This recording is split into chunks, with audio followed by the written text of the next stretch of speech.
Item ಯಾವುದೇ ಇರಲಿ try ಮಾಡಿ ಆಚಿ ಚಿಕನ್ ಮಸಾಲಾ. ಆಚಿ ಚಿಕನ್ ಮಸಾಲಾ.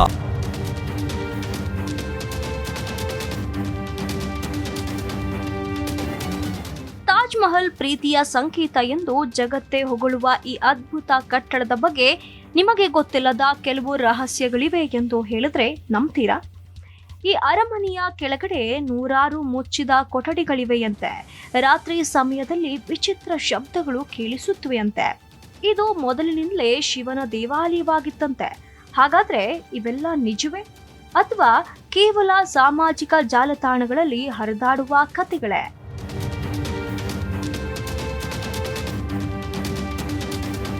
1631ರಲ್ಲಿ ಮುಘಲ್ ಚಕ್ರವರ್ತಿ ಶಹಜಹಾನ್ ಅವರ ಪ್ರೀತಿಯ ಪತ್ನಿ ಮುಮ್ತಾಜ್ ಮಹಲ್ 14ನೇ ಮಗುವಿಗೆ ಜನ್ಮ ನೀಡುವಾಗ ಮೃತಪಟ್ಟರು. ಅವರ ನೆನಪಿಗಾಗಿ ಶಹಜಹಾನ್ ನಿರ್ಮಿಸಿದ ಸ್ಮಾರಕವೇ ತಾಜ್ ಮಹಲ್. 1632ರಲ್ಲಿ ಆರಂಭವಾದ ನಿರ್ಮಾಣ ಸುಮಾರು 22 ವರ್ಷಗಳ ಕಾಲ ನಡೆಯಿತು. ಸುಮಾರು 20,000ಕ್ಕೂ ಹೆಚ್ಚು ಕುಶಲಕರ್ಮಿಗಳು ಕೆಲಸ ಮಾಡಿದ್ರು ಎನ್ನಲಾಗುತ್ತದೆ. ರಾಜಸ್ಥಾನದ ಮಕರಾನ ಪ್ರದೇಶದಿಂದ ತಂದ ಬಿಳಿ ಅಮೃತ ಶಿಲೆಯಿಂದ ಅದನ್ನ ನಿರ್ಮಿಸಲಾಯಿತು. ಇಂದು ಇದು ಯುನೆಸ್ಕೋ ವಿಶ್ವ ಪರಂಪರೆ ತಾಣವಾಗಿದ್ದು ಜಗತ್ತಿನ 7 ಅದ್ಭುತಗಳಲ್ಲಿ ಒಂದಾಗಿದೆ. ತಾಜ್ ಮಹಲ್ನ ಕೆಳಭಾಗದಲ್ಲಿ ಸಾರ್ವಜನಿಕರಿಗೆ ಪ್ರವೇಶವಿಲ್ಲದ ಸುಮಾರು 22 ಕೊಠಡಿಗಳಿವೆ. ಈ ಕೊಠಡಿಗಳನ್ನ ಏಕೆ ಮುಚ್ಚಲಾಗಿದೆ ಎಂಬ ಪ್ರಶ್ನೆ ವರ್ಷಗಳಿಂದ ಕೇಳಿ ಬರ್ತಾ ಇದೆ. ಕೆಲವರು ಹೇಳೋದು ಅದರೊಳಗೆ ಪುರಾತನ ದೇವಾಲಯದ ಅವಶೇಷಗಳಿವೆ ಅಂತ. ಇನ್ನು ಕೆಲವರು ಹೇಳೋದು ಅಲ್ಲಿ ರಹಸ್ಯ ದಾಖಲೆಗಳು ಅಥವಾ ಖಜಾನೆಗಳಿವೆ ಅಂತ. ಆದ್ರೆ ಭಾರತೀಯ ಪುರಾತತ್ವ ಇಲಾಖೆ ಅಂದ್ರೆ ASI ನೀಡಿರುವ ಮಾಹಿತಿಯ ಪ್ರಕಾರ ಈ ಕೊಠಡಿಗಳನ್ನ ಭದ್ರತಾ ಕಾರಣಗಳು ಮತ್ತು ತೇವಾಂಶದಿಂದ ಕಟ್ಟಡಕ್ಕೆ ಹಾನಿಯಾಗದಂತೆ ಮುಚ್ಚಲಾಗಿದೆ. ಯಾವುದೇ ಅಧಿಕೃತ ಸಾಕ್ಷ್ಯ ಈ ಕೊಠಡಿಗಳಲ್ಲಿ ದೇವಾಲಯ ಅಥವಾ ಖಜಾನೆ ಇದೆ ಎಂದು ದೃಢಪಡಿಸಿಲ್ಲ.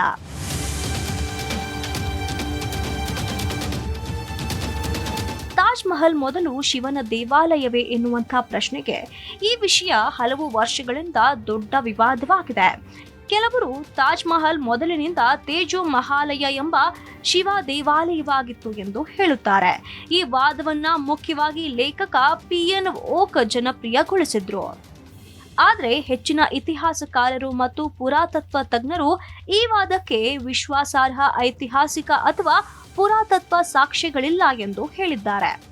ಮೊಘಲ್ ಕಾಲದ ದಾಖಲೆಗಳು, ಶಹಜಹಾನ್ನ ಆಸ್ಥಾನದ ದಾಖಲೆಗಳು ಮತ್ತು ವಿದೇಶಿ ಪ್ರವಾಸಿಗರ ಬರಹಗಳು ತಾಜ್ ಮಹಲ್ ಶಹಜಹಾನ್ ನಿರ್ಮಿಸಿದ ಸಮಾಧಿ ಎಂದು ಸೂಚಿಸುತ್ತದೆ.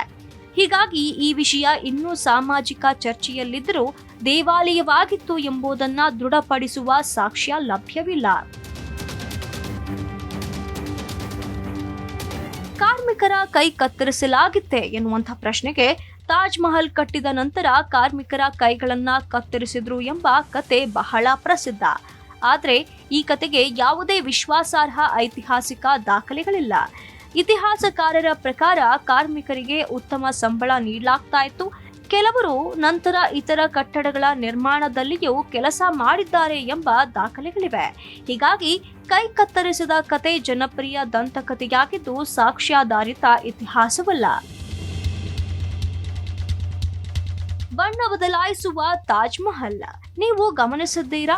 ಬೆಳಗ್ಗೆ ತಾಜ್ ಮಹಲ್ ಗುಲಾಬಿ ಬಣ್ಣದಂತೆ ಕಾಣುತ್ತದೆ, ಮಧ್ಯಾಹ್ನ ಸಂಪೂರ್ಣ ಬಿಳಿಯಾಗಿ ಹೊಳೆಯುತ್ತದೆ, ಸಂಜೆ ವೇಳೆ ಚಿನ್ನದ ಛಾಯೆ ತಾಳುತ್ತದೆ. ಹಾಗಾದ್ರೆ ಇದಕ್ಕೆ ಕಾರಣ ಏನು? ಇದು ಯಾವುದೇ ಮ್ಯಾಜಿಕ್ ಅಲ್ಲ. ಬಿಳಿ ಅಮೃತ ಶಿಲೆಯ ಮೇಲ್ಮೈಗೆ ಸೂರ್ಯನ ಬೆಳಕು ವಿವಿಧ ಕೋನಗಳಿಂದ ಬೀಳೋದ್ರಿಂದ ಬೆಳಕಿನ ಪ್ರತಿಫಲನ ಬದಲಾಗುತ್ತದೆ. ಅದಕ್ಕಾಗಿಯೇ ದಿನದ ಬೇರೆ ಬೇರೆ ಸಮಯಗಳಲ್ಲಿ ಬೇರೆ ಬೇರೆ ಬಣ್ಣಗಳಲ್ಲಿ ಕಾಣಿಸುತ್ತಿದೆ. ತಾಜ್ ಮಹಲ್ ಯಮುನಾ ನದಿಯ ತೀರದಲ್ಲೇ ನಿರ್ಮಿಸಲಾಗಿದೆ.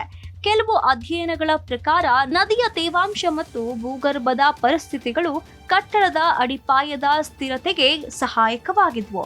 ಆದರೆ ಈಗ ಯಮುನಾ ನದಿಯಲ್ಲಿ ನೀರಿನ ಮಟ್ಟ ಕಡಿಮೆಯಾಗ್ತಾ ಇರೋದು ಮತ್ತು ಪರಿಸರದ ಬದಲಾವಣೆಗಳು ತಾಜ್ ಮಹಲ್ನ ಸಂರಕ್ಷಣೆಗೆ ಸವಾಲುಗಳಾಗಿವೆ ಎಂದು ತಜ್ಞರು ಎಚ್ಚರಿಸಿದ್ದಾರೆ.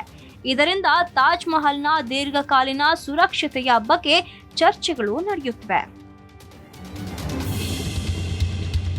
ಹಾಗಾದ್ರೆ ತಾಜ್ ಮಹಲ್ನ ರಹಸ್ಯಗಳಲ್ಲಿ ಯಾವುದು ಸತ್ಯ? ಮುಚ್ಚಿದ ಕೊಠಡಿಗಳು ಇವೆ, ಆದ್ರೆ ಅವುಗಳಲ್ಲಿ ದೇವಾಲಯ ಅಥವಾ ಖಜಾನೆ ಇದೆ ಎಂಬುದಕ್ಕೆ ಅಧಿಕೃತ ಸಾಕ್ಷ್ಯವಿಲ್ಲ. ತಾಜ್ ಮಹಲ್ ಮೊದಲು ಶಿವನ ದೇವಾಲಯವಾಗಿತ್ತು. ಈ ವಾದಕ್ಕೆ ವಿಶ್ವಾಸಾರ್ಹ ಐತಿಹಾಸಿಕ ಸಾಕ್ಷ್ಯಗಳು ಲಭ್ಯವಿಲ್ಲ. ಕಾರ್ಮಿಕರ ಕೈ ಕತ್ತರಿಸಲಾಯಿತು, ಇದನ್ನ ದೃಢಪಡಿಸುವ ದಾಖಲೆಗಳಿಲ್ಲ. ಇದು ಜನಪ್ರಿಯ ದಂತಕತೆ. ಬಣ್ಣ ಬದಲಾಗುತ್ತದೆ, ಇದು ವೈಜ್ಞಾನಿಕವಾಗಿ ಬೆಳಕಿನ ಪ್ರತಿಫಲನವಾಗುವ ಪರಿಣಾಮ. ತಾಜ್ ಮಹಲ್ ಕೇವಲ ಒಂದು ಕಟ್ಟಡವಲ್ಲ, ಅದು ಇತಿಹಾಸ, ವಾಸ್ತುಶಿಲ್ಪ, ಕಲೆ ಮತ್ತು ಅನೇಕ ಕಥೆಗಳ ಸಂಗಮ. ಆದರೆ ಇತಿಹಾಸವನ್ನ ಅರ್ಥ ಮಾಡಿಕೊಳ್ಳುವಾಗ ದಂತಕತೆ ಮತ್ತು ಸಾಕ್ಷ್ಯಾಧಾರಿತ ಮಾಹಿತಿಯ ನಡುವಿನ ವ್ಯತ್ಯಾಸವನ್ನ ಗುರುತಿಸೋದು ಅತ್ಯಂತ ಮುಖ್ಯ.